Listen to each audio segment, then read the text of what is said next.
Prochaine invitation, Chucky.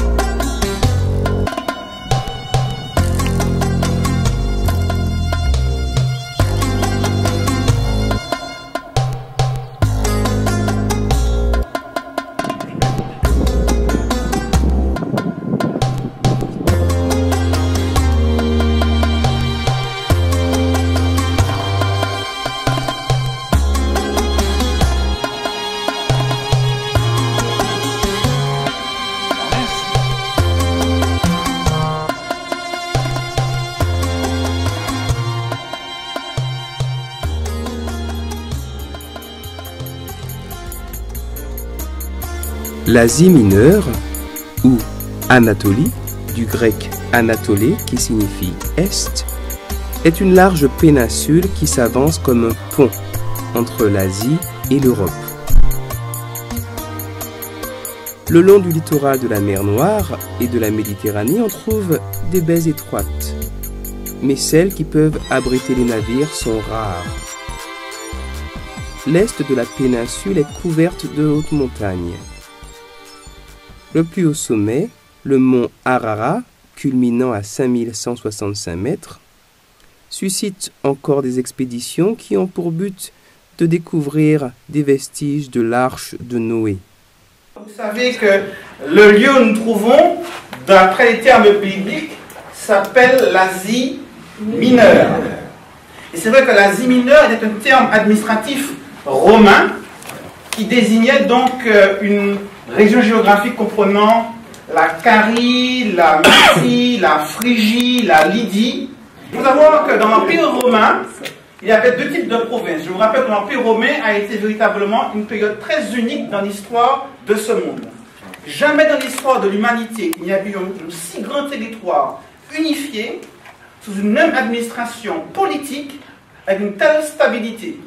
L'Empire romain qui englobait l'ensemble du monde méditerranéen, depuis l'Euphrate jusqu'en Espagne, au nord depuis le Danube et au sud jusqu'en Égypte. Et cet empire romain était divisé en provinces. Les provinces étaient soit impériales ou soit sénatoriales. Lorsqu'elles étaient impériales, elles dépendaient directement de l'empereur qui nommait donc des responsables, qu'il les faisait roi ou consul ou autre. Lorsqu'ils étaient sénatoriales, elles dépendaient du Sénat romain qui nommait un proconsul pour administrer la province. Et donc la région où nous sommes, c'est la province d'Asie, avec un proconsul sous l'égide du Sénat de Rome. Alors évidemment, une région convoitée. Pourquoi? C'est la région la plus riche de l'Empire. Et les impôts, les taxes qui étaient levées, eh bien, rapportaient énormément d'argent. Alors il faut savoir que on a l'habitude de parler de l'Égypte, d'Israël, d'Athènes ou encore de Rome. Et on a du mal aujourd'hui à prendre conscience de ce que représentait l'Asie mineure à l'époque de Paul. Alors il est vrai que l'Asie mineure avait une position stratégique avec de grands ports, dans l'Achaïe, qui est donc la Macédoine, le nord de la Grèce, avec Thessalonique, l'Achaïe, le sud de la Grèce, avec Corinthe, et sans oublier le port d'Éphèse. C'était donc des ports très importants à l'époque de l'apôtre Paul. Même si le port d'Éphèse avait commencé déjà à être englué et encombré, et que ce port n'était plus très actif à l'époque de Paul. Il faut savoir donc que ces villes étaient très importantes d'un point de vue culturel, d'un point de vue philosophique et d'un point de vue religieux. Ces villes, vous les connaissez, nous les visiterons. Je vous les rappelle, il y a d'abord les 7 églises d'Apocalypse, Éphèse, Smyrne, Pergame, Sardes, Thyatire, Philadelphie, Laodicée. Mais n'oublions pas Hiérapolis, il y avait l'église chrétienne, Colosse, Milet, Troas, sans oublier par la suite, évidemment, Constantine-Nicée, qui deviendra importante historiquement, mais pour d'autres raisons. Donc nous avons là tout un groupe d'églises qui ont été visitées par les apôtres, et tout d'abord par Paul, qui a commencé une activité missionnaire à partir de la ville d'Éphèse. À toi la gloire, ô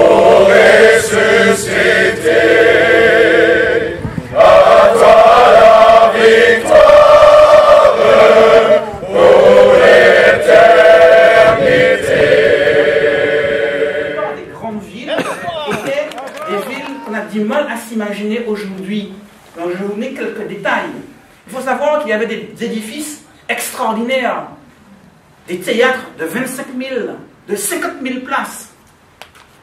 Il faut savoir que ces grandes villes avaient donc des rues pavées, des colonnades éclairées la nuit, de tout à l'égout, l'eau courante, des bibliothèques, des gymnases, des théâtres, j'ai déjà dit, sans oublier évidemment les lieux de culte extraordinaires. On en parlera lorsqu'on parlera des villes les unes après les autres. Et évidemment, les bains. Les citadins, eh bien, ils prenaient des bains entre 1 fois et 7 fois chaque jour. Chaque jour.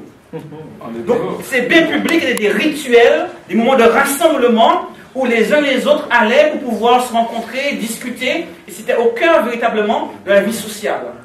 Et on va voir à l'époque de Paul, la population changer. La population rurale deviendra de plus en plus citadine. Parce que nous sommes dans une époque très moderne, stabilité politique, une sécurité assez bien organisée, avec donc les voies romaines sécurisées, avec des légions sous l'ensemble des grandes voies romaines, vous les connaissez, la voie énacienne, la voie appienne, etc. Et celui qui voulait voyager pouvait le faire d'une relative sécurité, tant par voie terrestre que par voie maritime. Donc on va voir donc ces grandes villes, avec Éphèse en Asie mineure, comme étant la capitale de l'ensemble de cette province, une ville extraordinairement importante et majestueuse. C'est pour vendredi. Oui. On y reviendra. On comprend pourquoi très rapidement Paul a eu envie de venir en Asie mineure. Pourquoi? Parce que c'était un haut lieu de civilisation, de philosophie et immensément peuplé. Et lors de son 3e voyage missionnaire, il ne ratera pas l'occasion de venir justement ici en Asie mineure, s'installant particulièrement à Éphèse, où il demeurera donc 3 années, 2 ans dans l'école de Tyrannus, et ensuite une dernière année en dehors de cette école. Donc on voit bien que là, Paul va entreprendre une évangélisation à partir des grandes villes, et plus particulièrement à partir de la plus grande ville, donc de la région. Alors Paul n'était pas seul. Lorsque Paul va revenir et s'installer en Éphèse, à Éphèse, lors du 3e voyage missionnaire, nous sommes à peu près en l'an, on va dire 54-55 après Jésus-Christ, et là il aura toute une équipe pastorale avec lui. Hein. Souvenez-vous, il aura avec lui donc Timothée, originaire de Lystre, mais Paul aura également avec lui par la suite notamment donc Tite, originaire d'Antioche, ou encore Jean-Marc, originaire de Chypre, neveu de Barnabas, sans oublier des pasteurs de la région de Grèce du Nord, la Macédoine, qui vont l'accompagner comme Clément, et des pasteurs locaux, on en connaît au moins 3, Archippe, le fils de Philémon, Épaphras, Tychique. D'ailleurs, on connaît beaucoup de membres d'églises de la région. Et le livre des Actes, Paul nous rappelle dans son épître aux Romains que le premier converti de l'Asie mineure s'appelle comment? Épaïnète.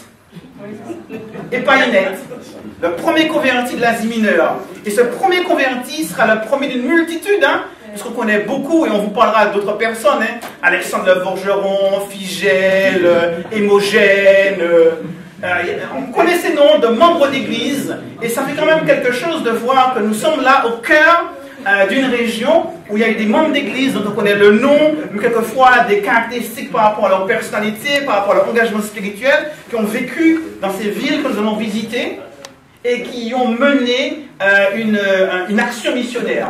Il faut savoir que très rapidement à Jérusalem, l'évangile s'est développé. Et les croyants sont baptisés par milliers, il y a 3000 baptêmes, 5000 baptêmes, une multitude, on estime à 20 000 chrétiens le nombre de conversions à Jérusalem à 20 000 sur une population de 30 000. On se dit c'est extraordinaire. La Fédération France Nord comporte quoi? Allez, 8 000, 9 000, allez, on va dire 9 000 membres. C'était 20 000 dans une ville. Et c'est vrai que le christianisme, à ses départs, à son début, était essentiellement centré autour de l'église mère Jérusalem, et par la suite autour de la 3e ville de l'Empire, en grandeur, c'était la ville d'Antioche. Non pas Antioche de Pisidie, mais Antioche de Syrie. Et très rapidement, après cette action missionnaire, notamment le développement de l'évangélisation dans la province d'Asie, on va voir de plus en plus de conversions. De plus en plus de conversions, à tel point que très rapidement, les pagano-chrétiens deviendront bien plus nombreux que les judéo-chrétiens. Et on peut le comprendre. Pourquoi? Jérusalem, 30 000 habitants. Rien que la ville d'Éphèse, 300 à 400 000 habitants. N'oubliez pas, lorsqu'ils ont commencé à évangéliser à Éphèse, il y a eu une révolte parce que les petites statuettes, le commerce des statuettes de la déesse Artémis ou Diane, eh bien, commençait à tomber en flèche. Pourquoi le commerce de la vente de statuettes de la déesse Diane puisse tomber au point de susciter une émotion vive au sein des commerçants? C'est que véritablement le christianisme avait fait un bond extraordinaire. Et c'est pour cela que non seulement Paul, mais d'autres apôtres par la suite vont marcher sur les traces de Paul en Asie mineure. On parle de Pierre, mais évidemment, et c'est la deuxième référence qui est la nôtre, l'apôtre Jean. Puisque Jean, exilé à Patmos, et là on se retrouve déjà 40 ans plus tard, eh bien, ne va pas hésiter à écrire ces fameuses 7 lettres aux 7 églises de l'Asie mineure que nous connaissons. Alors, au-delà de villes, au-delà de murs, au-delà de poteaux, au-delà de vestiges archéologiques, ce que j'aurais souhaité pour moi-même et pour vous, c'est que nous puissions toucher de plus près ces hommes et ces femmes qui font qu'aujourd'hui encore, nous pouvons parler de Jésus-Christ. S'il n'y avait pas eu Épaïnette, s'il n'y avait pas eu Archippe, s'il n'y avait pas eu le pasteur Clément, s'il n'y avait pas eu le pasteur Épaphras, s'il n'y avait pas eu le pasteur Tychique qui a accompagné si gentiment Onésime vers son maître Philémon, s'il n'y avait pas eu tous ces hommes comme Tyrannus et Phygèle et Hémogène qui avaient cru et qui avaient transmis leur foi, nous ne serions pas là aujourd'hui. Donc au-delà de l'apôtre Paul, nous voulons durant cette semaine marcher sur les traces, sur les pas de toute une équipe pastorale, de membres d'église qui ont cru, qui ont vécu leur foi, qui nous ont transmis le flambeau, pour qu'à notre tour nous puissions transmettre ce flambeau où que nous soyons, et que cette flamme puisse encore briller dans nos cœurs jusqu'au retour de Jésus-Christ. Amen.